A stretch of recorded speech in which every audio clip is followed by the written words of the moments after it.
السلام علیکم ورحمۃ اللہ وبرکاتہ، نحمده ونصلی علی رسولہ الکریم، اما بعد فاعوذ باللہ من الشیطان الرجیم، بسم اللہ الرحمن الرحیم، رب اشرح لی صدری ویسر لی امری واحلل عقدۃ من لسانی یفقہوا قولی۔ مثال القرآن کے سلسلے میں آج ہم اللہ کے راستے میں خرچ کرنے والوں کی مثال کا ذکر کریں گے۔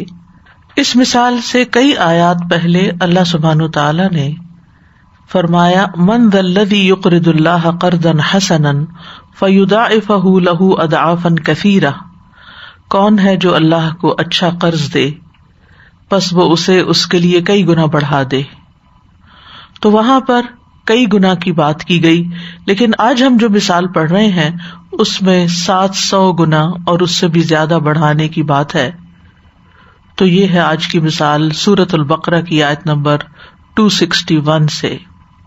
مثال جو اپنا مال اللہ کے راستے میں خرچ کرتے ہیں ایک دانے کی مثال کی طرح ہے جس نے 7 بالیاں اگائیں، ہر بالی میں 100 دانے ہیں، اور اللہ جس کے لیے چاہتا ہے اور بھی زیادہ بڑھا دیتا ہے، اور اللہ وسعت والا خوب جاننے والا ہے۔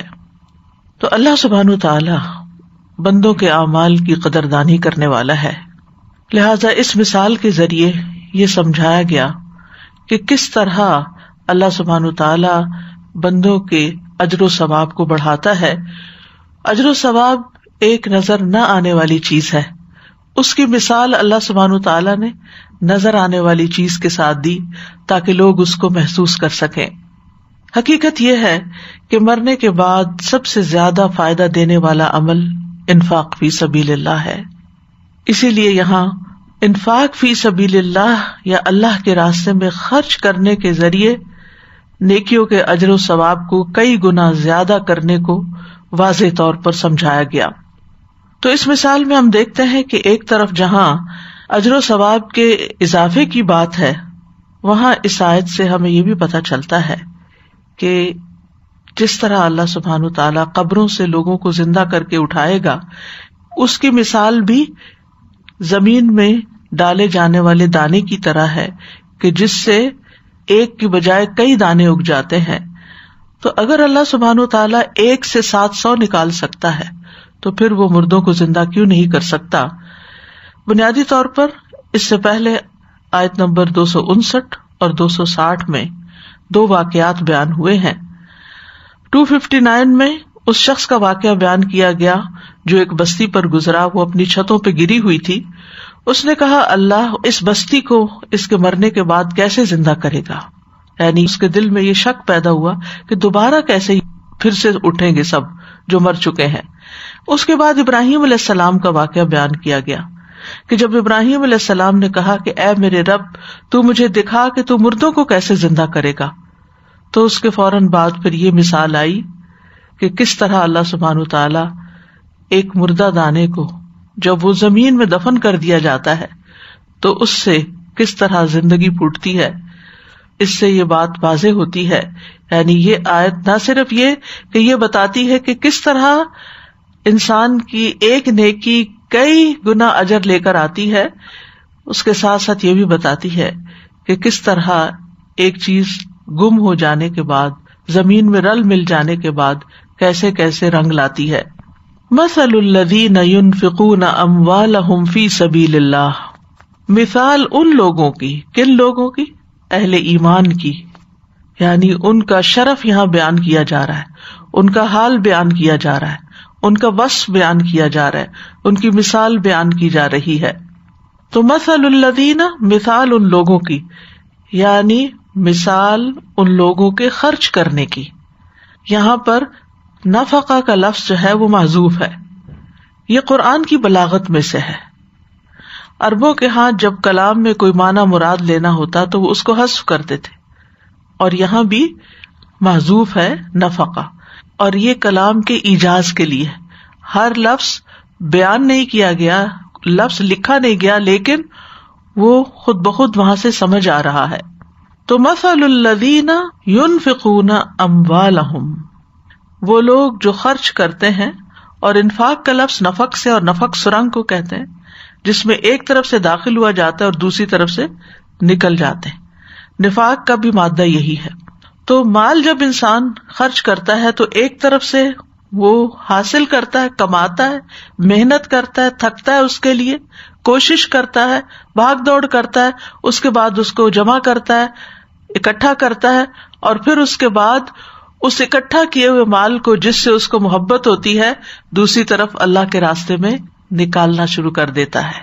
ایسا شخص جو محنت سے مال کمائے، کیونکہ یہاں فرمایا اموالہم، اپنے مال، اور مال میں کل ما یتمولہ الانسان، ہر وہ چیز شامل ہے انسان جس کا مالک ہے یا جس کو وہ مال بناتا ہے یا جس کو وہ مال سمجھتا ہے، چاہے وہ زمین ہے، مکان ہے، لباس ہے، خوراک ہے، درہم و دینار ہے، یعنی وہ تمام چیزیں جو انسانوں کی پوزیشن میں ہیں وہ سارا اس کا مال شمار ہوتی.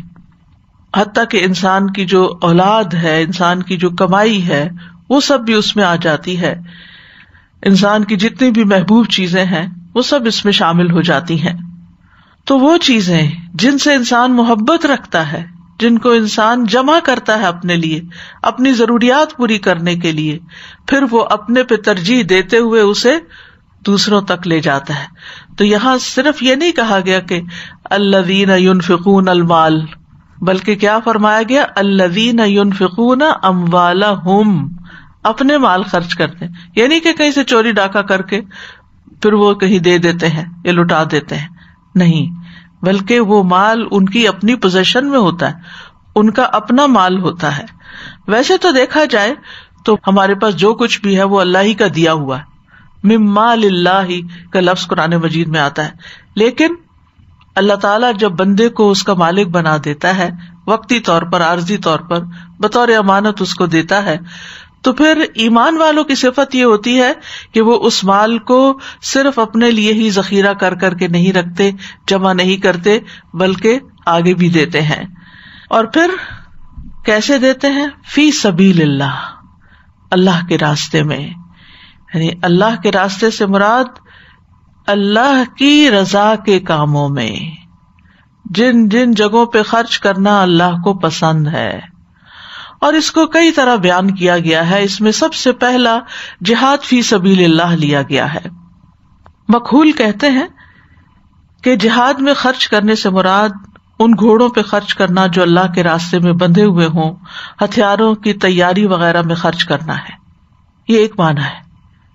یعنی جو بھی چیزیں جس وقت، جس دور کے اعتبار سے ضرورت ہوں اللہ کے راستے میں نکلنے کے لیے، اللہ کے دین کو پھیلانے کے لیے، اللہ کی بات کو دوسروں تک پہنچانے کے لیے، اس میں خرچ کرنا مراد ہے.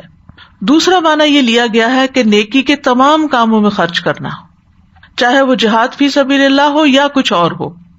یعنی اس سے مراد اللہ کی اطاعت کے کاموں میں، خیر کے کاموں میں.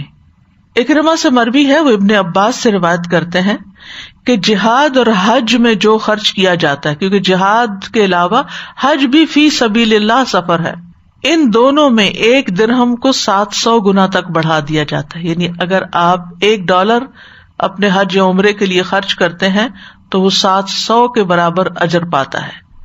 اور اسی لیے اللہ تعالیٰ کا یہ فرمان ہے کمثل حبۃ انبتت 7 سنابل فی کل سنبلۃ 100 حبۃ.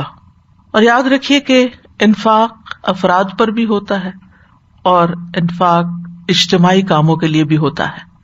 یعنی بعض اوقات آپ کسی ایک شخص کو دیتے ہیں کچھ، اور بعض اوقات بہت سے لوگوں کے اجتماعی فائدے کے لیے کسی پروجیکٹ پہ خرچ کرتے ہیں. یعنی کبھی کسی شخص کے ہاتھ میں دیتے ہیں اور کبھی کسی اجتماعی فائدے کے لیے دیتے ہیں، جیسے کسی ہسپتال کی تعمیر میں، جیسے کسی مدرسے کی تعمیر میں، کسی جگہ پر سڑک بنانے میں.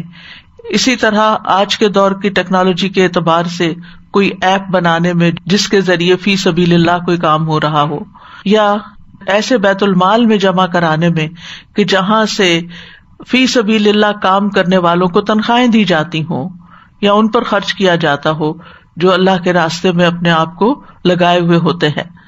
تو یہ تمام چیزیں فی سبیل اللہ میں شامل ہو جاتی ہیں. فی سبیل اللہ کا جو دائرہ کار ہے وہ بہت وسیع ہے.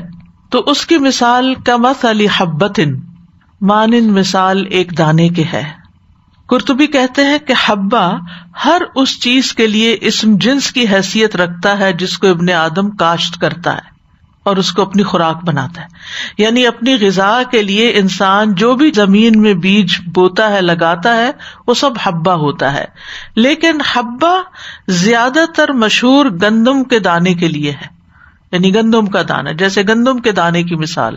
اور حبہ بول کر گندم ہی مراد لی جاتی ہے عموماً. تو اس کی مثال ایک دانے کی طرح ہے. انبتت 7 سنابل، جس نے اگائی. انبتت یعنی اخرجت، نکالی. 7 سنابل سنبلت ان کی جمع ہے. اور یاد رکھیے کہ سنابل جو ہے یہ جمع کثرہ ہے، ٹھیک ہے. سنبلات نہیں کہا، وہ جمع قلت ہے، ٹھیک ہے. سورۃ یوسف میں آتا ہے 7 سنبلات، وہاں جمع قلت ہے. عربوں کے ہاں جب کسی چیز کی کثرت اور زیادتی کو بیان کرنا مقصود ہوتا تھا تو جمع کثر لائی جاتی تھی، یعنی جیسے سنابل. سنبلات یعنی وہ تو اسی طرح نا، جیسے طالبہ طالبات، تو یہ جمع قلت کہلاتی ہے نا. لیکن جو کثر ہے یعنی کہ جو اس وزن پر نہیں آتی، اس میں وسعت کا معنی پایا جاتا ہے. فی کل سنبلۃ 100 حبہ، ہر بالی میں 100 دانے. یعنی اگر یوں کہا جائے کہ ہم نے کوئی ایسی بالی نہیں دیکھی جس میں 100 دانے ہوں، تو اللہ تعالیٰ نے یہ مثال کیسے بیان کر دی. یعنی اگر کوئی یہ کہتا کہ ہم نے ایک بالی دیکھی تھی جس میں 100 دانے نہیں تھے، یعنی لوگ بعض اوقات پھر لٹرلی گننے بیٹھ جاتے ہیں نا کہ اس میں 100 ہے کہ نہیں. تو ہو سکتا ہے کہ کسی بالی کے اندر 100 نہ بھی نکلے. بات یہ ہے کہ یہ ممکن نہیں کہ اللہ سبحانہ تعالیٰ کسی ایسی چیز کے بارے میں بات کریں جو ایگزسٹ ہی نہ کرتی ہو. بعض اوقات عموم پہ بات کی جاتی ہے، ایکسیپشنل کیسز کو سامنے نہیں رکھا جاتا. مثلا اگر یہ کہا جائے پاکستانی قوم یہ کرتی ہے تو اس کا یہ مطلب نہیں کہ وہ کسی انڈیویجول کی بات ہو رہی، وہ من حیث القوم بات ہو رہی ہے. مطلب یہ ہے کہ اللہ سبحانہ تعالیٰ 100 دانے ہی پیدا کرتا ہے، لیکن جس کو چاہتا ہے تھوڑا گھٹا بڑھا بھی دیتا ہے. بعضوں کو 100 سے زیادہ بھی ہو سکتے ہیں، کیونکہ آگے فرمایا واللہ یضاعف لمن یشاء، یعنی جس کے لیے چاہتا ہے زیادہ کر دیتا ہے. یعنی اللہ سبحانہ تعالیٰ کے لیے 100 پیدا کرنا، 1 سے 100 کرنا تو عین ممکن ہے، لیکن وہ اس سے بھی زیادہ بڑھا دیتا ہے. کیونکہ ایک دانہ 7 بالیاں بنی اور ہر بالی میں 100 دانے ہیں، اور ایک دانے سے 700 ہو گئے. تو یہاں مراد صرف 100 سے زیادہ نہیں، یعنی پر بالی 100 سے زیادہ ہو سکتے ہیں، اور پھر ایک دانے سے 700 سے بھی زیادہ ہو سکتے ہیں. اور ایسا کیوں ہوتا ہے کہ کبھی کم اور کبھی زیادہ؟ کبھی یہ اجر جو ہے وہ 70 تک ہوتا ہے، یعنی جب اجر کی بات کی جاتی ہے نا، اجر کی مثال دی جا رہی ہے کہ کس طرح اجر بڑھتا ہے. کبھی 700 ہوتا ہے، کبھی 7,000 بھی ہو سکتا ہے، کبھی 7 لاکھ بھی ہو سکتا ہے، 7 کروڑ بھی ہو سکتا ہے. یہ خرچ کرنے والے کی حالت، خرچ کی کیفیت، ان چیزوں کے مطابق اجر میں اضافہ ہوتا ہے. یعنی اس کی حالت کیا تھی، اس کی نیت کیا تھی، اس کا خلوص کیسا تھا، اس کی اس وقت کیفیت کیا تھی. آپ نے دیکھا ہوگا کہ بعض اوقات آپ بڑے دل سے کوئی کام کرتے ہیں اور بعض اوقات اپنے نفس کو مجبور کر کے کوئی کام کرتے ہیں. یعنی بعض اوقات خوشی خوشی کرتے ہیں، پورے دل کے ثبات کے ساتھ، دل جمعی کے ساتھ، اور بعض اوقات تردد کے ساتھ، کروں کہ نہ کروں. تو کیفیت پہ ڈپینڈ کرتا ہے کہ آپ نے کس حال میں اس کو خرچ کیا. پھر اسی طرح اس کے حلال یا حرام ہونے پر ڈپینڈ کرتا ہے کہ آپ نے کس مال میں سے خرچ کیا. پھر یہ کہ آپ کے پاس خود کیا تھا، تھوڑا تھا یا زیادہ تھا. یعنی ایک غریب شخص اگر 1 درہم بھی خرچ کرتا ہے، اگرچہ اس کے پاس خود 10 بھی نہیں ہے، تو اس کا خرچ کرنا اور معنی رکھتا ہے.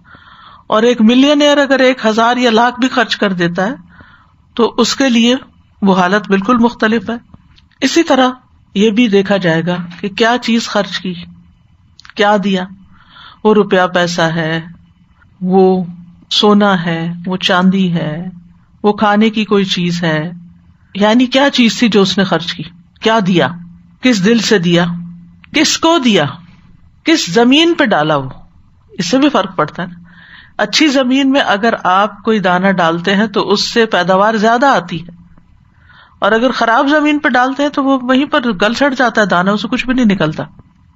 کچھ پروجیکٹس بہت فلرش کرتے ہیں، آپ پائنیئر ہوتے ہیں، آپ پہلا ڈالر اس میں ڈال دیتے ہیں، آپ کو دیکھ کے اور بہت سے لوگ ڈالتے ہیں، اور وہ پھر کہاں تک اس کا فائدہ جاتا ہے کہ آپ سوچ بھی نہیں سکتے، آپ تصور بھی نہیں کر سکتے، آپ کے وہم و گمان میں بھی نہیں ہو سکتا، آپ تو گن بھی نہیں سکتے. لیکن اللہ سبحانہ وتعالیٰ کے علم میں ہوتا ہے، اور وہ کہاں تک اس کا اجر و ثواب پھیلا دیتا ہے، بڑھا دیتا ہے. تو یہ بھی ڈپینڈ کرتا ہے کہ کس جگہ آپ دے رہے ہیں، کس کو دے رہے ہیں، پھر یہ کہ کیسے دے رہے ہیں. خاموشی سے دے رہے ہیں، دکھا کے دے رہے ہیں، چپکے سے دے رہے ہیں. ایک شخص کا واقعہ کوئی بیان کر رہا تھا کہ اس نے کسی کے لیے کچھ دے کے بھیجا، تو کہا اس کے ہاتھ میں نہ دینا، کیونکہ لینے والا ہاتھ جو ہوتا ہے وہ نیچے ہوتا ہے نا، تو اس کے دل میں یہ نہ آئے کہ میں اس کے مقابلے میں کمتر ہوں. ہاتھ میں نہ دینا. دوسرا یہ کہ اس کو میرا سلام نہ دینا کہ وہ احسان مند نہ ہو، اور دعا کے لیے بھی نہیں کہنا. 3 چیزیں تھی اس میں.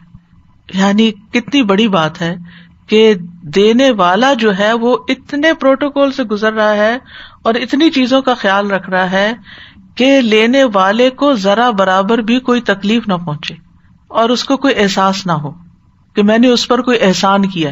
یعنی کوئی ایسی روش اختیار نہ کرنا کہ جس سے اس کو احسان بھی محسوس ہو. تو اب آپ خود سوچئے کہ ایک شخص جو دیتا ہے جتا کے بتا کے 10 اور کو بھی بتاتا ہے میں نے فلاں کو دیا تھا، اس کا اجر اور طرح ہے. اور ایک وہ ہے جو اس خاموشی کے ساتھ دیتا ہے کہ کسی کو خبر بھی نہیں ہوتی، حتیٰ کہ اس کے اوپر بھی بوجھ نہیں پڑتا، کیونکہ ہمیشہ لینے والے پہ ایک بوجھ ضرور آتا ہے، ایک نفسیاتی بوجھ ہوتا ہے اس کا کہ میں فلاں کا احسان مند ہو گیا. تو جب دینے والے نے ان چیزوں کا بھی لحاظ رکھا کہ اس چیز کو بھی فیل نہیں کرانا، تو آپ سوچئے کہ پھر اس کا اجر تو کہیں اور ہوگا بنسبت اس کے کہ جو اس کے برعکس عمل کرے. پھر یہ بھی ہوتا ہے کہ ایک ہی وقت میں کئی درخت لگاتے ہیں، بعض درخت خوب پھلتے پھولتے ہیں، بعض درخت مرجھا جاتے ہیں، بعض تو اگتے ہی نہیں ہیں. کئی دفعہ انسان بیج ڈالتا ہے، کچھ بھی نتیجہ نہیں نکلتا، اور بعض اوقات اس کے اثرات ایسی جگہ پر جاتے ہیں جس کا انسان سوچ بھی نہیں سکتا، جو اس کے اپنے وہم و گمان میں بھی نہیں ہوتا. واللہ واسع علیم، اور اللہ بڑی وسعت والا، خوب علم والا ہے. یعنی اپنی تمام صفات میں وسیع ہے، علم میں، قدرت میں، رحمت میں، مغفرت میں، وسعت ہی وسعت ہے اس کے، یعنی بہت برتر ذات ہے. اور یوں بھی آپ سوچئے کہ اگر ایک باریک سا چھوٹا سا دانہ، ایک دانہ صرف، کبھی ہم کسی کو ایک دانہ تو ویسے بھی نہیں دیتے. مثلاً اگر آپ نے کھانا بنا کے کسی کو دیا ہے اور اس میں دال ہے یا چاول ہے تو آپ وہ دانے گنتے تھوڑی ہیں کہ کتنے، یا ایک دانہ تھوڑی دیتے. لیکن صرف ایک دانے کو آپ دیکھیے کہ کوئی ایک دانہ دیتا ہے، اس دانے کے اندر اتنا پوٹینشل ہے کہ وہ دانہ 700 گنا میں بدل جاتا ہے، ملٹی پلائی بائی 700 ہو جاتا ہے. دانے کی وسعت ہے، یہ دانے کے اندر یہ پروگرامنگ ہے کہ وہ 700 گنا تک بن جائے، اس سے 700 نکلے. تو جس نے وہ دانہ پیدا کیا ہے اس کی وسعتوں کا کیا عالم ہوگا، وہ کتنا دے گا. یعنی جس رب نے ایک دانے کو اتنی صلاحیت بخشی ہے کہ وہ 700 دانے بن جائے، تو اس رب کے کیا کیا کمالات ہیں، اور اس کے دینے کی، عطا کی، عنایتوں کی، نوازشوں کی، رحمتوں اور برکتوں کی کیا وسعت ہے کہ جس کا انسان تصور بھی نہیں کر سکتا کہ وہ جب دینے پہ آئے تو کتنا دے سکتا ہے. اور پھر صرف واسع نہیں کہا، علیم بھی کہا، یعنی وہ علم والا ہے. یعنی اس کا علم اجمالی اور تفصیلی طور پر تمام چیزوں کو شامل ہے، چاہے کچھ ماضی میں ہو چکا یا ابھی ہو رہا یا آئندہ ہونے والا ہے، مکمل علم ہے. اس لیے بھی اللہ تعالیٰ کی صفت علیم یہاں آئی ہے کہ اللہ سبحانہ تعالی جانتا ہے کہ کس کا اجر کس طرح بڑھانا چاہیے. یعنی اپنے علم کی بنیاد پر وہ دلوں کے حال بھی جانتا ہے، نیت جانتا ہے، مقدار جانتا ہے، وہ ایک ایک دانہ گن سکتا ہے، وہ ایک ایک پتا جو گرتا ہے اس کو جانتا ہے. تو ایک دانہ بھی کوئی جو دیتا ہے اس کو گن کے اپنے پاس رکھتا ہے، پھر کس کس تک پہنچا وہ یہ بھی گن لیتا ہے. اور وہ کب تک پہنچتا رہا، کیونکہ آپ دیکھیے ایک دانے کے اندر نسلوں تک بڑھنے پھیلنے کی صلاحیت ہوتی ہے. آپ ایک پودا لگاتے، اس سے کھاتے ہیں، استعمال کرتے ہیں، پھر اس کا جو بیج ہوتا ہے اسی کا بیج ہے، اس کا بچہ ہے، وہ بیج آپ دوبارہ لگا دیتے ہیں. اب اس کے بعد اس بیج سے ایک اور پودا نکلا، اس میں سے ایک اور بیج نکلا، اس میں اگلا پودا، اس پودے سے ایک اور بیج، اس سے اور جنریشن آفٹر جنریشن کچھ نیکی کے کاموں سے فائدہ اٹھاتے ہیں. یعنی وہ کس کا صدقہ تھا، کس نے اس پروجیکٹ میں کچھ چپ ان کیا تھا، کچھ دیا تھا، وہ پھر ملٹی پلائی ہوتا رہا. جب وہ ایک شیپ سے دوسری شیپ بدلتا رہا، کیونکہ بعض اوقات ایسا ہوتا ہے نا کہ آپ ایک شخص کو پڑھاتے ہیں، وہ دنیا سے چلا جاتا ہے، لیکن وہ اپنے پیچھے کسی اور کو پڑھا جاتا ہے، وہ چلا جاتا ہے، وہ اپنے پیچھے ایک اور چھوڑ جاتا ہے. اب جیسے امام بخاری ہیں یا اور جتنے بھی لوگ ہیں، سب سے بڑھ کر تو خود حضور صلی اللہ علیہ وسلم کی مثال ہے. ایک کے جانے کے بعد ایک، ایک کے مرنے کے بعد ایک، ایک کے بعد ایک، وہ ایک پوری چین ہے، چلتی چلی جا رہی ہے. تو جس نے پہلی دفعہ وہ علم خرچ کیا، اس سے پھر آگے سیکھ کر کسی اور نے کیا، پھر کسی اور نے، کوئی ایک آپ سے انسپائر ہوا، اس سے کوئی اور انسپائر ہو گیا، اس سے کسی اور کو روشنی مل گئی، اس سے کسی اور کو موٹیویشن مل گئی، اس سے کسی اور کی زندگی میں خیر آ گئی. بات آپ نے شروع کی تھی، بات آپ نے بتائی تھی، 7ویں نسل پہ جا کے اس کی خیر نظر آ رہی ہے کسی اور کے اندر. یضاعف لمن یشاء. اب آپ تو دنیا میں ہی نہیں ہے کہ آپ بیٹھ کے گنے کہ جو میں نے خرچ کیا تھا وہ کہاں کہاں کس کس شکل میں آگے جا رہا ہے، کس کس تک پہنچ رہا ہے. آپ نے ایک ہسپتال بنوا دیا، جتنے بیمار آ کر اس میں صحت یاب ہو رہے ہیں، ان کو فائدہ ہو رہا ہے. آپ دنیا میں نہیں بھی ہیں، آپ کے اعمال نامے وہ نیکیاں جمع ہو رہی ہیں. اس کو صدقہ جاریہ بھی کہتے ہیں. بعض مفسرین یہ بھی کہتے ہیں کہ یہ دونوں آیات عبد الرحمن بن عوف اور عثمان بن عفان رضی اللہ عنہ کے صدقے کے بارے میں نازل ہوئی. اس کی تفصیل یہ ہے کہ جب رسول اللہ صلی اللہ علیہ وسلم نے غزوہ تبوک کا ارادہ کیا تو لوگوں کو مال خرچ کرنے کی ترغیب دی. تو عبد الرحمن بن عوف رضی اللہ عنہ 4000 درہم لائے. پھر کہا اللہ کے رسول صلی اللہ علیہ وسلم، میرے پاس 8000 درہم تھے، میں نے اپنے اور اپنے اہل و عیال کے لیے 4000 درہم رکھ لیے اور 4 میں نے اپنے رب کو قرض دے دیا، آدھا رکھ لیا، آدھا دے رہا ہوں. تو رسول اللہ صلی اللہ علیہ وسلم نے فرمایا جو آپ نے اپنے لیے اور اپنے اہل و عیال کے لیے رکھا ہے اس میں بھی، اور جو آپ نے اللہ کے راستے میں عطا کیا ہے اس میں بھی اللہ آپ کو برکت عطا فرمائے. آپ نے ان کو دعا دی. اور عثمان رضی اللہ عنہ اس مشکل گھڑی میں اس جانے والے لشکر کے لیے 1000 دینار لے کر آئے. وہ درہم لائے، درہم چاندی کا ہوتا ہے، دینار سونے کا ہوتا ہے، 1000 دینار. تو ان کو نبی صلی اللہ علیہ وسلم کی گود میں انڈیل دیا. عبد الرحمن بن سمرہ جو اس حدیث کے راوی ہیں وہ کہتے ہیں، میں نے دیکھا رسول اللہ صلی اللہ علیہ وسلم آپ اپنے ہاتھوں کو دیناروں میں ڈالتے اور ان کو الٹ پلٹ کرتے جاتے، یعنی خوشی سے، اور کہتے ابن عفان آج کے بعد جو مرضی عمل کرے اس کے لیے کوئی نقصان نہیں، یا اللہ اس دن کو عثمان کے لیے فراموش نہ کرنا. ابو سعید خدری کہتے ہیں کہ میں نے نبی صلی اللہ علیہ وسلم کو دیکھا، آپ اپنے ہاتھ اٹھا کر عثمان رضی اللہ عنہ کے لیے دعا کیا کرتے تھے اور فرماتے تھے اے عثمان کے رب، میں عثمان سے راضی ہو گیا ہوں، تو بھی اس سے راضی ہو جا. کتنی خوبصورت دعا ہے، کتنی بہترین دعا ہے. تو الذین سے مراد یہ لوگ ہیں ينفقون اموالہم فی سبیل اللہ. غزوہ تبوک ہے، یعنی اسپیسیفکلی اس موقع کے بارے میں، لیکن جیسے آپ جانتے ہیں کہ ایک تعویل خاص ہوتی ہے، ایک تعویل عام ہوتی ہے. تعویل خاص کیا ہے کہ وہ خاص موقع کی مناسبت سے آیت اتری، لیکن تعویل عام کیا ہے کہ جو بھی اس راستے پر چلے گا، جو بھی یہ عمل کرے گا وہ ایسا ہی اجر پائے گا. تو نیکی کا اجر کئی گنا بڑھنے میں ایک حصی مثال سے بات سمجھائی گئی ہے کہ جو لوگ خیر کے کاموں میں خرچ کرتے ہیں اللہ سبحانہ وتعالی ان کے اجر کو کس طرح بڑھاتے ہیں کہ جیسے ایک کسان زمین میں ایک دانہ کاشت کرتا ہے اور یہ دانہ 7 گندم کی بالیاں نکالتا ہے اور ہر بالی میں 100 دانہ ہوتا ہے.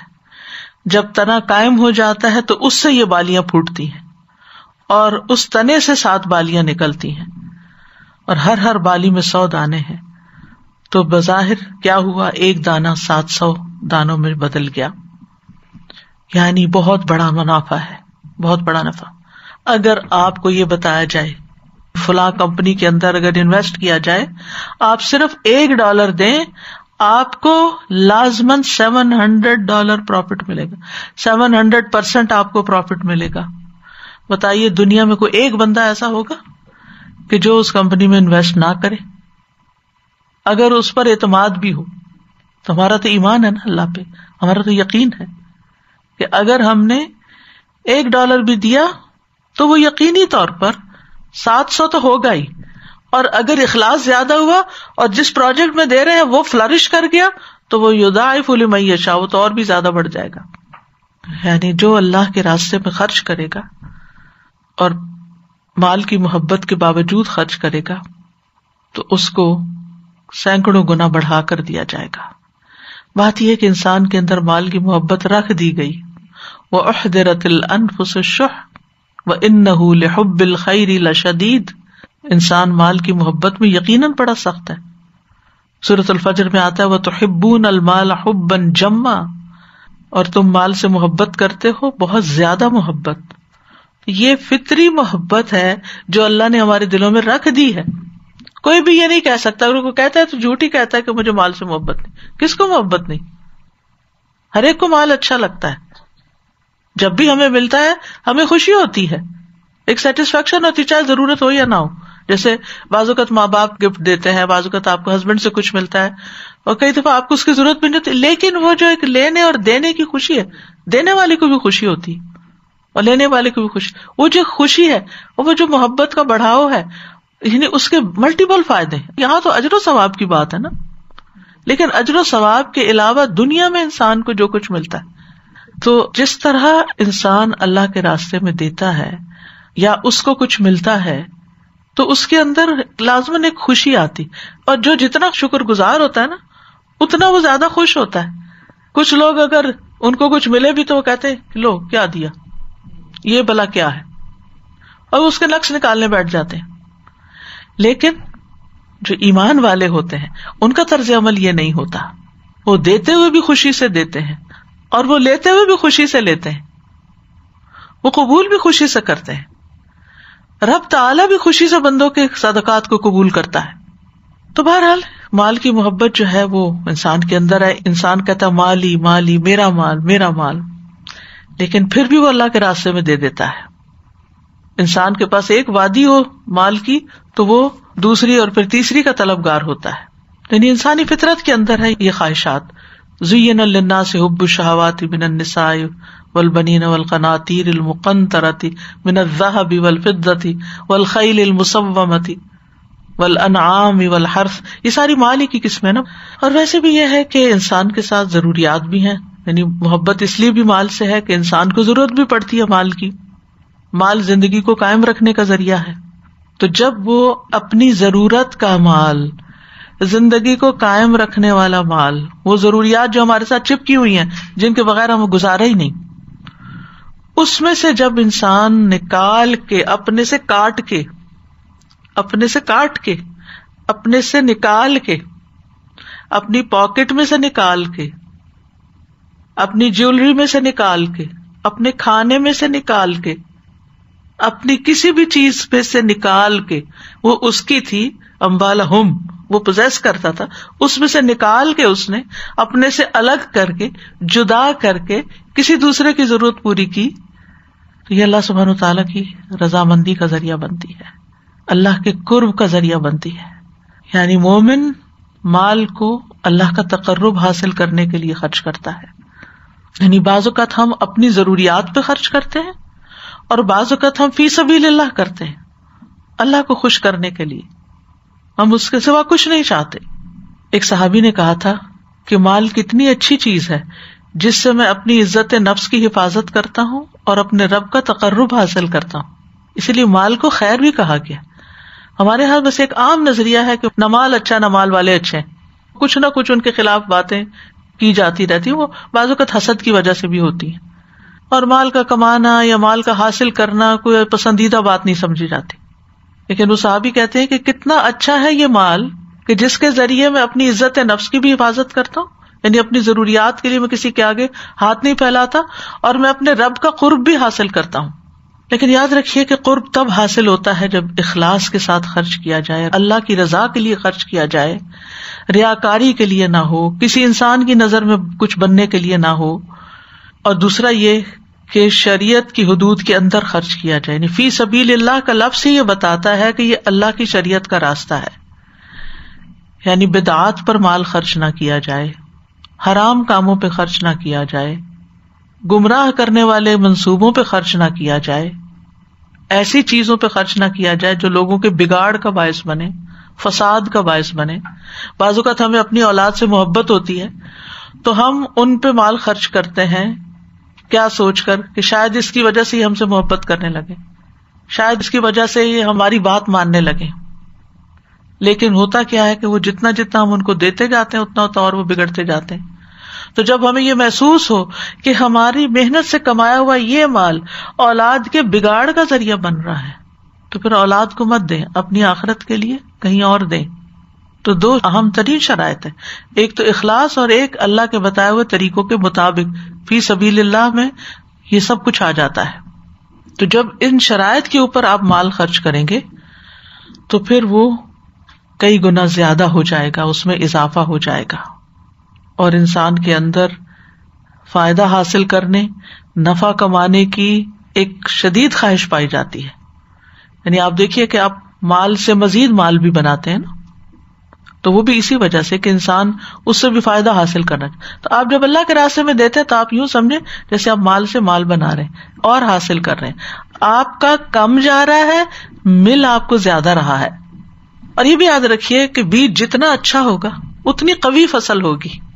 جتنا بہترین مال خرچ کریں گے، جتنا عمدہ مال خرچ کریں گے، جتنی اچھی چیز دیں گے، اتنا ہی نتیجہ زیادہ آئے گا، اتنا ہی فائدہ زیادہ ہوگا، اتنا ہی پھل زیادہ آئے گا. اللہ تعالیٰ صرف حلال قبول کرتا ہے، حرام مال جو ہے انسان کے اوپر وبال ہوتا ہے. اچھا، اسی طرح اس مثال سے یہ بات بھی پتہ چلتی ہے کہ بیج جو ہے اس کو زمین میں چھپا دیا جاتا ہے نا، تو چھپا ہوا صدقہ جو وہ زیادہ افضل ہے، اس کا زیادہ فائدہ نکلتا ہے. اگر وہی دانہ آپ میز کے اوپر رکھیں، آپ زمین کے اوپر رکھ دیں، آپ اپنے ہاتھ میں رکھیں تو کیا ہوگا؟ اس سے کچھ بھی نہیں نکلے گا. آپ اس کو پانی میں ڈالیں، ہو سکتا ہے پھول جائے، پھٹ جائے، ہو سکتا ہے اس میں سے کچھ تھوڑے بہت پتے وتے بھی نکل آئے. لیکن جو دانہ آپ زمین کے اندر ڈال دیتے ہیں اس سے زیادہ سبزہ نکلتا ہے، پھل پھول نکلتے ہیں. تو جو جتنا چھپا کے اللہ کی رضا کے لیے آپ دیتے ہیں وہ اتنا ہی زیادہ آپ کے لیے فائدہ مند ہوتا ہے. الا یہ کہ دکھا کے دینے میں بھی بڑھوتری کا اضافہ ہو کہ بہت سے اور لوگ بھی دیں گے. پھر کچھ اور چیزیں بھی ہیں کہ بیج کاشت کرنے کے بعد اس کی حفاظت کرنا ضروری ہے. صدقے کی بھی حفاظت ضروری ہے. بیج کی حفاظت پانی لگا کے کی جاتی ہے، کیڑے مکوڑوں سے بھی حفاظت کی جاتی ہے، جو اس کے آس پاس اور چیزیں اگ جاتی ہیں ان کو بھی نکال کے کی جاتی ہے. پھر اسی طرح بعض اوقات فصل پوری تیار ہوتی ہے کہ کوئی آفت آ کے اس کو برباد کر دیتی ہے.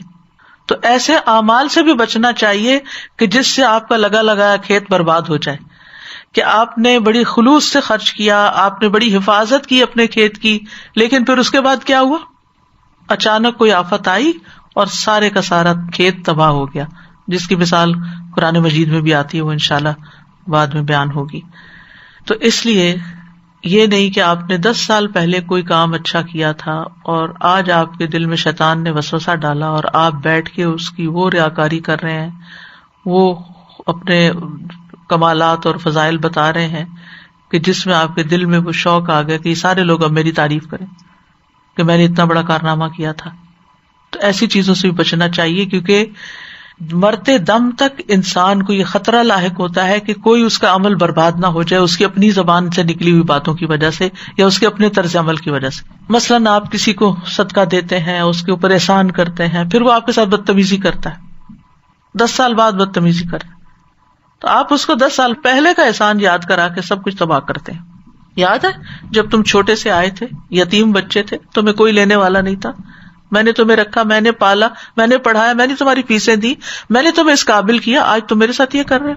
اس قسم کے تانے دے کر بھی انسان اپنے کیے ہوئے کو ضائع کر دیتا ہے. پھر اسی طرح یہ ہے کہ جس طرح کھیتی کا سلسلہ منقطع نہیں ہوتا، اسی طرح نیک اعمال کا سلسلہ بھی جاری رہتا ہے.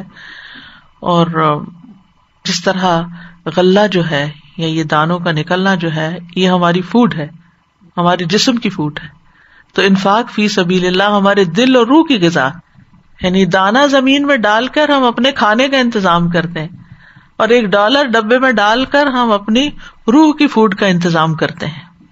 تو بہرحال اس مثال میں بہت کچھ سیکھنے کو ہے کہ انسان جو کچھ کرے اللہ کی خاطر کرے. لا نرید منکم جزاء ولا شکورا، کسی سے جزا، دعا اور شکریہ کی توقع نہ رکھیں. کہ جب آپ کسی کے اوپر کوئی احسان کرتے ہیں تو اس کو یہ نہ کہیں کہ آپ میرے لیے دعا کریں اس کے بدلے میں، یہ بدلہ ہے. دعا کا تقاضا نہ کریں، وہ خود جتنی بھی دے خوشی سے وہ دیتا رہے، وہ تو اس کے ذمہ ہے نا. اور یہ ہو نہیں سکتا کہ آپ خلوص دل سے کسی کے لیے کچھ محبت سے محنت سے کریں اور اس کے دل سے آپ کے لیے دعا نہ نکلے. ایک مومن تو ضرور ایسا ہی کرے گا کہ کسی کے احسان کو یاد رکھے گا. تو مال خرچ کرنا جو ہے یہ مسلمان کے فرائض میں سے ہے، یعنی اللہ کے راستے میں مال خرچ کرنا. فی اموالہم حق للسائل والمحروم، سوالی اور محروم کے لیے حق ہے. پھر اسی طرح صدقے پہ اس لیے ابھارا جاتا ہے تاکہ معاشرے کی حالت درست ہو، لوگوں کے حالات درست ہو، آپس میں تعلقات درست ہوں، آپس کی محبتیں بڑھیں. کیونکہ خاندان میں بھی جب اونچ نیچ بہت زیادہ ہو جاتی ہے نا، ایک بہت غریب ہے ایک بہت امیر ہے، تو وہاں محبت نہیں رہتی جب تک کہ امیر لوگ غریبوں کا خیال نہ رکھیں. پھر اسی طرح یہ کہ اللہ سبحانہ وتعالیٰ کی عظیم شان کا احساس ہوتا ہے، کس طرح ہم حقیر انسانوں سے ہماری چھوٹی سی کوشش بھی قبول کر لیتا ہے. اگر ہمیں کوئی ایک دانہ دے تو ہم کیا کریں گے؟ واپس اس کے اوپر پھینکیں گے، لے جاؤ یہ. یعنی اگر ہمیں کوئی ہماری ضرورت سے کم دے، تھوڑا دے، ٹھیک نہ دے، تو ہم ناراض ہو جائیں گے اس سے. اس کے برعکس اللہ سبحانہ وتعالی آپ ایک دانہ بھی دیں، آپ کے پاس صرف ایک ہے نا، تو آپ کہتے چلو میں بھی اپنا ڈال دیتی ہوں، وہ اس کو بھی قبول کرتا ہے. اس سے آپ اندازہ لگائیں کہ اللہ کے ہاں قبولیت کا درجہ کیا حیثیت رکھتا ہے. اور پھر صرف لیتا نہیں، اس کو پالتا ہے، نشو نما کرتا ہے. جیسے وہ حدیث میں آتا ہے نا، کوئی شخص اپنی پاکیزہ کمائی سے ایک کھجور بھی خرچ نہیں کرتا مگر اللہ اسے اپنے داہنے ہاتھ سے قبول کرتا ہے. اور آج کل تو خوب کھجوریں بڑھ رہی ہیں. اور اسے اس طرح پالتا ہے جس طرح تم میں سے کوئی اپنے بچھیرے یا اونٹ کے بچے کو پالتا ہے، حتیٰ کہ وہ ایک کھجور پہاڑ کی طرح یا اس سے بھی زیادہ ہو جاتی ہے. اس طرح بڑھاتا ہے، یضاعف لمن یشاء، پہاڑ بن جاتا ہے وہ. اسی طرح رسول اللہ صلی اللہ علیہ وسلم نے فرمایا، جس نے اللہ کی راہ میں کوئی ایک چیز خرچ کی اس کے لیے اس کا 700 گنا لکھا جاتا ہے. ابو مسعود کہتے ہیں کہ ایک آدمی نے اللہ کے راستے میں ایک اونٹنی صدقہ کی جس کی ناک میں نکیل پڑی ہوئی تھی، تو رسول اللہ صلی اللہ علیہ وسلم نے فرمایا، قیامت کے دن یہ 700 اونٹنیاں لے کر آئے گا جن کی ناک میں نکیل پڑی ہوگی. یعنی اس کو واقعی وہ سب ملے گا. اور ویسے بھی آپ دیکھیں کہ اللہ سبحانہ وتعالیٰ کے خزانوں میں تو کوئی کمی ہے ہی نہیں. سارے لوگ ایک چٹیل میدان میں کھڑے ہو کر ہر کوئی مانگے اور سب کچھ مانگے جو اس کو چاہیے، اور اللہ تعالیٰ سب کچھ دے دے. تو اللہ تعالیٰ کے خزانوں میں تو اتنی کمی نہیں ہوتی جتنی سوئی کو پانی میں ڈال کے سمندر میں کمی ہو. اور پھر یہ کہ اللہ سبحانہ وتعالیٰ اس کو اپنے اوپر قرض کے طور پر بھی لیتا ہے. من یقرض اللہ قرضا حسنا، یعنی جو مال فی سبیل اللہ دیا جاتا ہے خصوصاً دین کی تبلیغ کے لیے، دین کے قیام کے لیے، دین کو پھیلانے کے لیے، کیونکہ اس کے فائدے بہت زیادہ ہوتے ہیں، بہت ملٹیپل فائدے ہوتے ہیں، کئی جہتوں میں اس کے فائدے جاتے ہیں کہ لوگوں کے اندر علم آتا ہے، ان کے اندر خشیت آتی ہے، تقویٰ آتا ہے، اور زیادہ خیر کے کام کرتے ہیں تو وہ خیر بڑھتی چلی جاتی ہے. تو اللہ سبحانہ وتعالیٰ اس کو بڑھاتا ہے، اس قرض کو پھر زیادہ کرتا ہے. پھر آپ دیکھیے کہ اللہ سبحانہ وتعالیٰ کے دیے ہوئے مال میں سے جب ہم خرچ کرتے ہیں تو اللہ تعالیٰ اس کو تجارت کہتے ہیں. ان اللہ اشتری من المؤمنین انفسهم واموالهم بان لهم الجنہ. اور اس کے آخر میں آتا ہے فاستبشروا ببیعکم الذی بایعتم بہ، اپنی اس تجارت پر خوش ہو جاؤ جو تم نے اللہ سے کی. وذالک هو الفوز العظیم، اور یہی بہت بڑی کامیابی ہے۔ اور اس لیے بھی ہمیں خرچ کرنا چاہیے کہ خرچ کرنے سے گناہ معاف ہوتے ہیں، آگ سے بچاؤ کا ذریعہ ہے۔ اس دن یعنی قیامت کے دن کے آنے سے پہلے پہلے خرچ کر لینا چاہیے، جب کوئی خرید و فروخت کام نہیں آئے گی، کوئی دوست کام نہیں آئے گا، کوئی سفارش کام نہیں آئے گی۔ اور پھر یہ کہ موت کے آنے سے پہلے پہلے وَأَنفِقُوا مِمَّا رَزَقْنَاكُمْ مِن قَبْلِ أَن يَأْتِيَ أَحَدَكُمُ الْمَوْتُ فَيَقُولَ رَبِّ لَوْلَا أَخَّرْتَنِي إِلَىٰ أَجَلٍ قَرِيبٍ فَأَصَّدَّقَ وَأَكُن مِّنَ الصَّالِحِينَ۔ اور اس میں سے خرچ کرو جو ہم نے تمہیں دیا ہے، اس سے پہلے کہ تم میں سے کسی کو موت آ جائے، پھر وہ کہے اے میرے رب تو نے مجھے قریب مدت تک مہلت کیوں نہ دی کہ میں صدقہ کرتا اور نیک لوگوں میں سے ہو جاتا۔ یعنی کہا جاتا ہے کہ موت کے وقت سب سے زیادہ انسان کو یہ خواہش ہوگی کہ میں اپنا مال دے کے آتا، کیونکہ اب وہ اس کا نہیں رہا نا، اس کو پتا چل رہا ہے کہ جو کچھ میں نے کمایا تھا یہ میرے ساتھ تو جائے گا نہیں، یہ تو وارث تقسیم کر لیں گے۔ اس میں سے خرچ کرو جو ہم نے تمہیں دیا، اس سے پہلے کہ تم میں سے کسی کو موت آئے، پھر وہ کہے اے میرے رب تم نے مجھے قریبی مدت تک مہلت کیوں نہ، تھوڑی سی مہلت اور مل جاتی تو میں یہ اور یہ بھی خرچ کر دیتا۔ آج جب ہم زندہ ہیں، ہماری خواہشات ہیں، ہماری ضروریات ہیں، تو ہم خرچ کرتے ہوئے گھبراتے ہیں، لیکن موت کے وقت کیا چاہیں گے؟ سبھی کچھ اللہ کو دے دیتے، کیونکہ جو آج یہاں سے ڈپازٹ کر کے جا رہے ہیں کل جہاں جا رہے ہیں وہاں ملنے والا ہے، لیکن اگر وہاں کے لیے ڈپازٹ ہی نہیں کیا اور سب کچھ دنیا میں ہی جمع کر دیا، دنیا کے بینکوں میں ہی رہ گیا، پھر وہاں سے کیا ملے گا؟ وہ تو دنیا والوں کو ہی مل جائے گا نا، وہ ہمیں تو نہیں ملے گا وہاں جا کر۔ اور پھر جتنا زیادہ انسان اللہ کے راستے میں دیتا ہے اتنا ہی زیادہ اجر پائے گا۔ رسول اللہ صلی اللہ علیہ وسلم نے فرمایا جو لوگ دنیا میں زیادہ مالدار ہیں قیامت کے دن وہی خسارے میں ہوں گے سوائے اس کے جسے اللہ نے مال دیا اور وہ اسے اپنے دائیں، اپنے بائیں، اپنے آگے، اپنے پیچھے خرچ کرے اور اسے بھلے کاموں میں لگائے، یعنی نیکی کے کاموں میں۔ بلال رضی اللہ عنہ کہتے ہیں کہ رسول اللہ صلی اللہ علیہ وسلم نے فرمایا بلال خرچ کیا کرو، عرش والے کی طرف سے مفلسی سے نہ ڈرا کرو، غریب ہونے سے نہ ڈرا کرو۔ اور پھر آپ دیکھیں کہ جو دیتا ہے اللہ تعالیٰ اس کو مزید دیتا ہے، اور جو بخل کرتا ہے اس کے بخل کا وبال بھی اس کے اپنے اوپر ہی پڑتا ہے۔ اللہ تعالیٰ بندوں کے مال سے بے نیاز ہے، اللہ تعالیٰ کو اس کی ضرورت نہیں۔ جو اللہ کے راستے میں خرچ کرتا ہے خود ہی فائدہ اٹھاتا ہے، خرچ کرنے سے اللہ کا قرب اور اس کی رحمت ملتی ہے۔ وَيَتَّخِذُ مَا يُنْفِقُ قُرُبَاتٍ عِندَ اللَّهِ وَصَلَوَاتِ الرَّسُولِ، اللہ کے ہاں قربتیں اور رسول کی دعائیں ملتی ہیں۔ خوف اور غم سے نجات کا ذریعہ، ڈپریشن کا علاج ہے۔ الذین ينفقون اموالهم باللیل والنہار سرا وعلانیۃ فلہم اجرہم عند ربہم ولا خوف علیہم ولا ہم یحزنون، وہ لوگ جو اپنے مال رات اور دن چھپے اور کھلے خرچ کرتے ہیں ان کے لیے ان کا اجر ان کے رب کے پاس ہے، ان پر نہ کوئی خوف ہوگا نہ وہ غمگین ہوں گے۔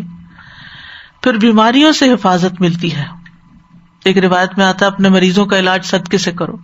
ابن شقیق کہتے ہیں میں نے عبداللہ بن مبارک کو اس وقت کہتے ہوئے سنا جب ان کے پاس ایک آدمی آیا اور اس نے ان سے اپنے گھٹنے میں نکلنے والے ایک زخم کے بارے میں پوچھا کہ اس زخم کو 7 سال ہو چکے ہیں، بہت علاج کرائے فائدہ نہیں ہوا، طبیبوں سے بھی پوچھا، نہیں ڈاکٹرز کو بھی کنسلٹ کیا، کوئی فائدہ نہیں ہوا۔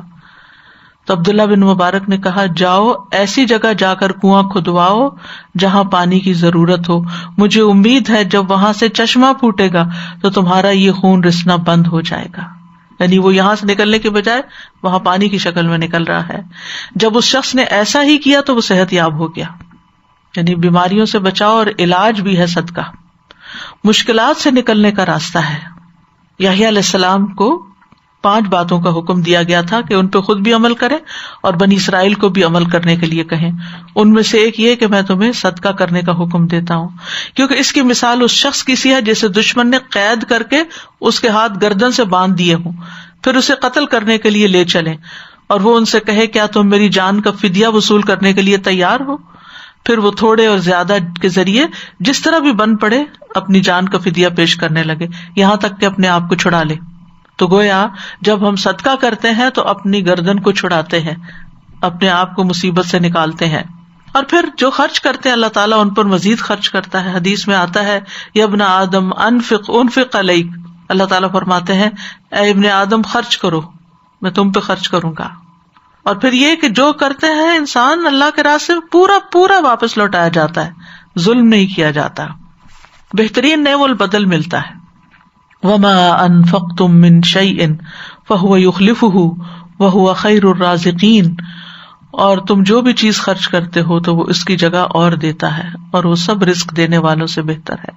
عذاب علیم سے نجات ملتی ہے. یا ایھا الذین آمنوا هل ادلکم علی تجارۃ تنجیکم من عذاب علیم تؤمنون باللہ ورسولہ وتجاہدون فی سبیل اللہ باموالکم وانفسکم ذالکم خیر لکم ان کنتم تعلمون. اے لوگو جو ایمان لائے ہو، کیا میں تمہیں ایسی تجارت کی طرف رہنمائی دوں جو تمہیں دردناک عذاب سے بچا لے؟ تم اللہ اور اس کے رسول پر ایمان لاؤ اور اپنی مالوں اور اپنی جانوں کے ساتھ اللہ کے راستے میں جہاد کرو، یہ تمہارے لیے بہتر ہے اگر تم جانتے ہو. تو ایک وہ شخص ہوتا ہے جو صرف خود جاتا ہے، مال نہیں لے کے جاتا. ایک وہ ہوتا ہے جو صرف مال بھیج دیتا ہے، خود نہیں جاتا. اور ایک وہ ہوتا ہے جو خود بھی اللہ کے راستے میں نکلتا ہے اور اپنا مال بھی دیتا ہے. اور یاد رکھیے کہ ہم دے کر کسی پر احسان نہیں کر رہے ہوتے، دراصل اپنے آپ پہ کر رہے ہوتے ہیں. سفیان ثوری جب اپنے دروازے پہ کسی سائل کو دیکھتے تو ان کا سینہ کھل جاتا، خوش ہو جاتے، کہتے مرحبا اس آدمی کو جو میرے گناہ دھونے آیا. پھر اسی طرح بڑے اجر کا باعث ہے فالذین آمنوا منکم وانفقوا لهم اجر کبیر، جو ایمان لائے اور انہوں نے خرچ کیا ان کے لیے بہت بڑا اجر ہے. صدقہ قبر کی گرمی دور کرنے کا ذریعہ ہے. مرنے والوں کو بھی صدقہ فائدہ دیتا ہے بعد میں ان کی طرف سے کیا جائے. رسول اللہ صلی اللہ علیہ وسلم نے فرمایا یقیناً صدقہ کرنے والوں کی قبروں سے حرارت بجھا دیتا ہے، یعنی قبر کا عذاب ختم ہو جاتا ہے. عرش میں سائے کی جگہ، یعنی قیامت کے دن اللہ کے عرش کے سائے کا حصول صدقے کی وجہ سے ہے. وہ شخص جس نے دائیں ہاتھ سے دیا بائیں کو بھی خبر نہیں، قیامت کے دن اللہ تعالیٰ اس کو اپنے سائے میں جگہ دے گا، جس دن اس کے سائے کے سوا کوئی سایہ نہ ہوگا. جنت میں داخلے کا ذریعہ ہے، جہنم سے بچانے کا ذریعہ ہے، خواہ ایک کھجور کے ٹکڑے سے کیوں نہ بچا جائے. اور پھر کم سے کم اجر کسی نیکی کا 10 گنا ہے، لیکن جب اللہ کے راستے میں کی جاتی ہے نیکی، فی سبیل اللہ کی جاتی ہے تو 7 گنا ہے. اور پھر جتنی زیادہ خوبی کے ساتھ کی جاتی ہے اتنی ہی زیادہ ہوتی ہے. تو یاد رکھیے کہ یہاں فی سبیل اللہ کا معنی جو ہے یہ ایک عمومی معنی بھی ہے اور ایک خصوصی معنی بھی ہے. عمومی معنوں میں جب اللہ کی رضا کے لیے اپنی ذات پہ بھی خرچ کرتے ہیں، اپنے لیے کوئی چیز لے لی جو ضرورت کی تھی، اپنے گھر والوں پہ خرچ کرتے ہیں، بیوی پہ خرچ کرتے ہیں، شوہر فقیر ہے اس پہ خرچ کرتے ہیں، اہل و عیال پہ خرچ کرتے ہیں، رشتہ داروں پہ خرچ کرتے ہیں، فقراء پہ، یتیموں پہ، مسکینوں پہ، اللہ کے راستے میں مجاہدین پہ، جہاد فی سبیل اللہ میں، جس جگہ بھی اللہ نے خرچ کرنے کا حکم دیا وہ سب فی سبیل اللہ ہے. اللہ کے لیے خرچ کر رہے ہیں آپ، چاہے آپ کسی کو ہدیہ دے رہے ہیں کیونکہ تہادو تحابو، چاہے آپ کسی کو کچھ ہبہ کر رہے ہیں، چاہے آپ صلہ رحمی کر رہے ہیں، چاہے مصارف الزکوٰۃ کی جگہ پہ دے رہے ہیں، جہاں جہاں زکوٰۃ دینی چاہیے وہاں عام صدقات بھی آپ دے رہے ہیں، وہ بھی اس میں شامل ہو جاتا ہے. تو ایک بہت وسیع مفہوم ہے، یعنی بے شمار مواقع ہیں آپ کے پاس. مثلا آپ طالب علموں پہ خرچ کرتے ہیں، خاص طور پر جو نفع مند علم حاصل کر رہے ہوں دنیا کا یا دین کا، اور خصوصاً اگر وہ ایسے افراد تیار ہو رہے ہوں جو کل دین کو مزید پھیلانے والے ہوں، ان پہ آپ خرچ کرتے ہیں. اور پھر یہ کہ اپنی حیثیت کے مطابق خرچ کرتے ہیں. پھر عمومی طور پر تمام انسانیت پہ جو کچھ آپ خرچ کرتے ہیں، تو یہ سب کچھ فی سبیل اللہ میں ہے. ایک حدیث میں آتا ہے اگر ایک شخص اپنے چھوٹے بچوں کے لیے بھاگ دوڑ کرنے نکلا ہے تو یہ اللہ کے راستے میں ہے. اگر اپنے بوڑھے بزرگ والدین کے لیے بھاگ دوڑ کرنے نکلا ہے تو اللہ کے راستے میں ہے. اگر اپنے نفس کے لیے بھاگ دوڑ کرنے نکلا ہے کہ سوال سے بچے تو اللہ کے راستے میں ہے. اور اگر وہ دکھاوے اور باہم فخر کے لیے بھاگ دوڑ کرنے نکلا ہے تو وہ پھر شیطان کے راستے میں. ایک سبیل اللہ ہے اور سبیل الشیطان ہے. اور یہ دکھاوا اور ریاکاری اور اسراف اور صرف لوگوں کی نظروں میں بڑا بننے کے لیے خرچ کرتے چلے جانا یہ سبیل الشیطان ہے. آغاز اپنی ذات سے کرنا چاہیے، پھر اپنے گھر والوں سے، پھر اسی طرح ہمسائے، پھر بہن بھائی، بیٹیاں، بہنیں، رشتہ دار، یتیم، مسکین، کسی بھی ضرورت مند کی ضرورت پوری کرنا، کسی کا سطر ڈھانپ دینا، کسی کو کپڑا پہنانا، کسی کی بھوک مٹا دینا، کسی کی ضرورت پوری کر دینا، کسی کا قرضہ ادا کر دینا.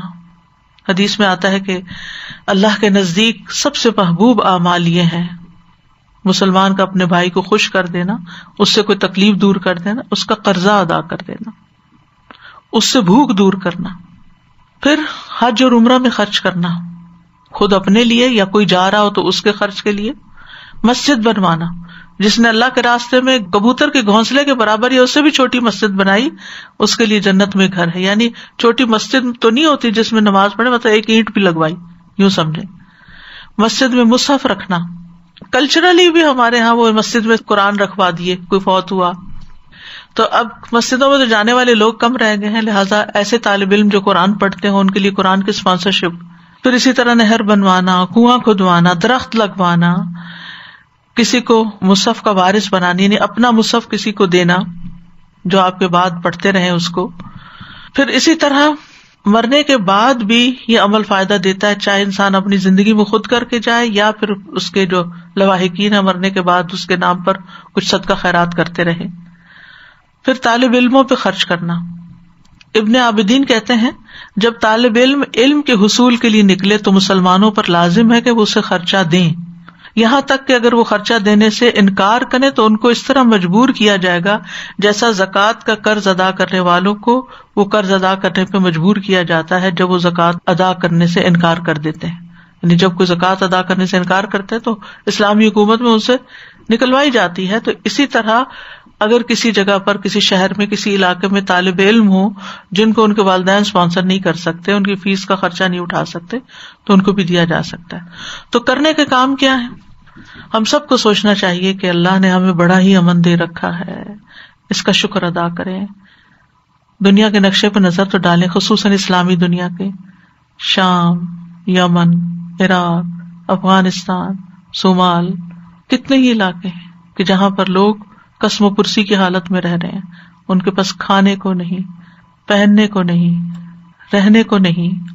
اگر یہ ساری چیزیں ہمیں وافر مقدار میں ملی ہوئی ہیں اور امن سے ہم رہ رہے ہیں تو ہمیں اللہ کا شکر ادا کرنا چاہیے. اور اس شکرانے کا حصہ کیا ہے کہ ہم اپنے مال میں سے ان لوگوں پر بھی اور اس کے علاوہ نیکی کے کاموں پر بھی خرچ کریں. پھر یہ کہ کرنے کے کاموں میں ایک یہ کہ اپنی عادت بنا لیں، کیونکہ ہر روز انسان کے اوپر صدقہ واجب ہو جاتا ہے. جیسے ہر روز نماز پڑھنی ہوتی ہے نا، ہر روز صدقہ کرنا چاہیے. چاہے گھر میں آپ کو وہ جو گلہ کہتے ہیں یہ کیا وہ رکھ لیں، اس میں کچھ ڈالتے رہیں، یا یہ کہ کسی بھی شکل میں آپ میک شور کریں کہ آج کا میں نے صدقہ دے دیا. اور اگر آپ کے پاس دینے کو کچھ بھی نہیں یا کوئی لینے والا ہی نہیں تو ایسی صورت میں آپ اپنے جو اشراق اور چاشت کے نفل ہیں وہ آپ کے لیے صدقہ ہو جاتے ہیں، کفارہ ہو جاتے ہیں. لیکن وہ ویسے بھی پڑھنے چاہیے، صرف مال بچانے کے لیے نہیں.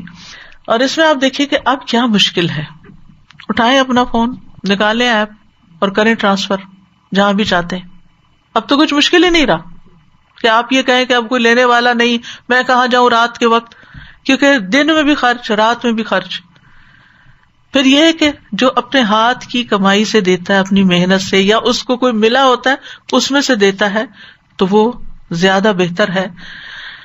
اور ہاتھ کی کمائی میں جیسے کوئی مزدوری کرتا ہے، کوئی کام کرتا ہے، یہ لکھتا ہے، لکھنے کا کام ہے یا کسی بھی طرح کا، یا خاتون ہے کوئی کھانا پکاتی ہیں، یا کوئی یعنی جس میں اس کی محنت بھی لگی ہے، جس میں اس کی ایفرٹ لگی ہے، وہ بھی بہترین صدقہ ہے. یا آپ کی صلاحیتیں خرچ ہو رہی ہیں، آپ کے وسائل استعمال ہو رہے ہیں، آپ کا گھر استعمال ہو رہا ہے، آپ کی جگہ استعمال ہو رہی ہے، آپ اپنے گھر میں درس کرواتے ہیں، جتنے لوگ آتے ہیں ان کو پانی پلاتے ہیں، کھانا کھلاتے ہیں، آپ کی بجلی جاتی ہے، آپ کی مینٹیننس کا سارا وہ خرچ ہوتا ہے، وہ سب صدقہ ہی صدقہ ہے، فی سبیل اللہ صدقہ ہے.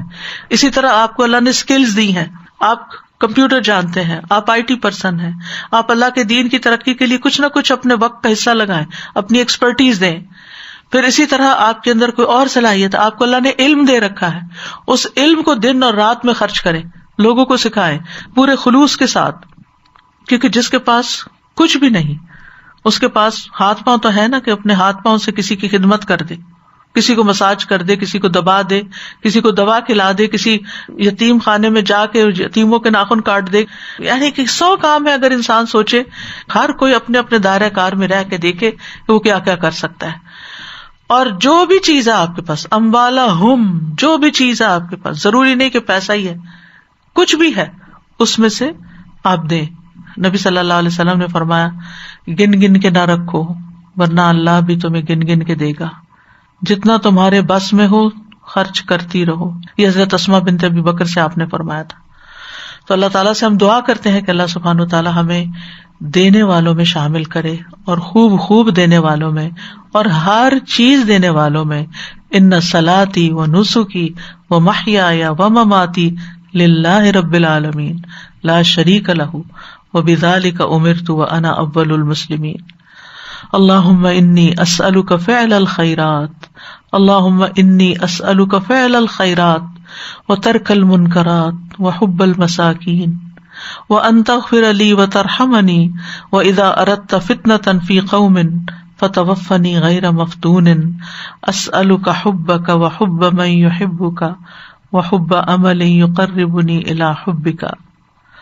اللہم انی اعوذ بک من العجز والکسل والجبن والبخل والحرم واعوذ بک من عذاب القبر واعوذ بک من فتنة المحیا والممات. ربنا تقبل منا انک انت السمیع العلیم وتب علینا انک انت التواب الرحیم.